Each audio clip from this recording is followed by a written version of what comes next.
Unmasking the Truth: How to Legally Hold Construction Workers, Delivery Riders, and Couriers Accountable in Organized Stalking Cases.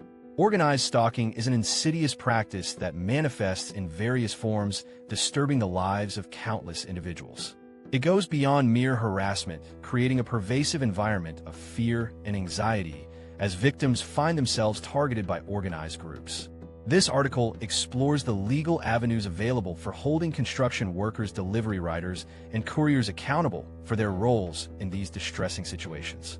Understanding organized stalking. Organized stalking often involves a network of individuals who engage in coordinated harassment of a chosen target. This includes instances of whispered insults like "die" and other vulgar comments aimed at instilling fear and anxiety. The perpetrators can be of any age or background, including young children and foreign visitors, illustrating that this issue transcends social boundaries and demographics. Moreover, in urban environments and public spaces like parks or airports, victims often face harassment from bystanders. For more in-depth analysis of this issue and possible countermeasures, please check out the blog post.